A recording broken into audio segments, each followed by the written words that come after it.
Salam değerli izleyiciler, kanalıma hoş geldiniz. Bu videomda sizinle çox yumuşaq, çox dadlı Ramazan pidesinin hazırlanmasını paylaşıram.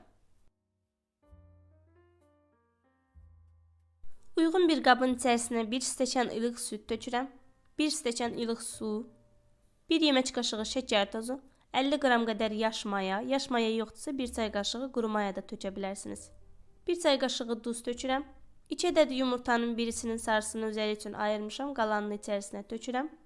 Biraz qarışdırıb üzərinə mərhələli şəkildə un əlavə edib xəmiri yoğururam.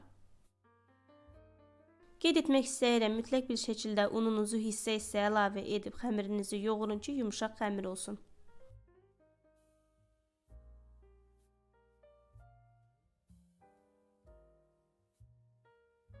Xəmiri qabın içərisində yoğurduqdan sonra dəzgahın üzərinə alıb 5 dəqiqə daha dəzgahın üzərində yoğururam.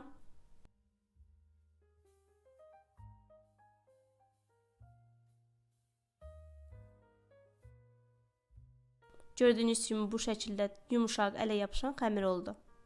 Qabın içərisinə yerləşdirib üzərini örtürəm, bir kənarda mayalanmağa qoyuram.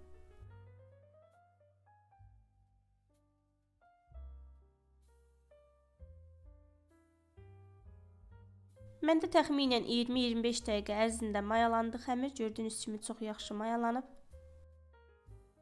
Xəmirin havasını alıram qabın içərisində, dəzgahın üzərinə alıb 2 bərabər hissəyə bölüb gündə edirəm.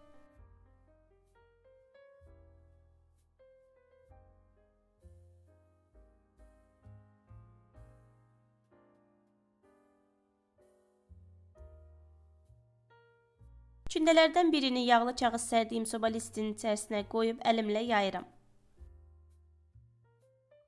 Tava mayası almaq üçün üzərini örtürəm, 8-10 dəqiqə qədər gözlədirəm. Bu arada sosunu hazırlayıram. 1 yumurta sarısının üzərinə 1 yemək qaşığı qatıq, 1 yemək qaşığı duru yağ töküb qarışdırıram.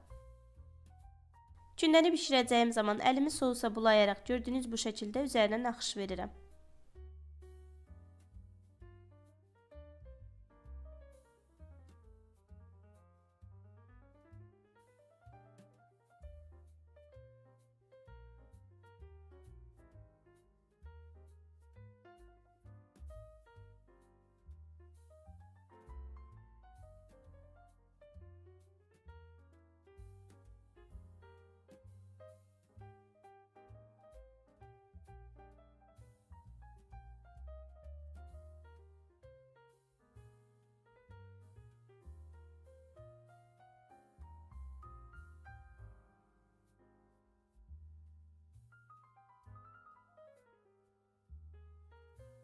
Fırça ilə sosdan hər tərəfini yaxşıca çəkdikdən sonra üzərinə qara çörək otu səpib 180 dərəcə qızdırdığım sobada qoyuram bişməyə.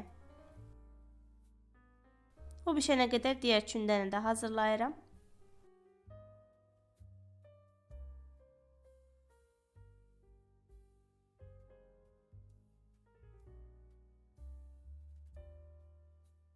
Çörəyin biri artıq bişdi. Üzərini mətbəx dəsmalı ilə örtüb 5 dəqiqə dincəldirəm.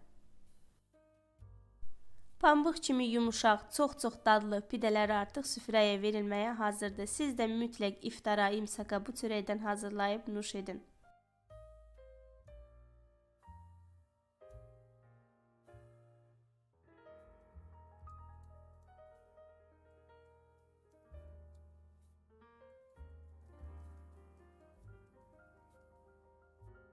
Baxın, görürsünüz videoda da görünür nə qədər yumuşaq olduğu.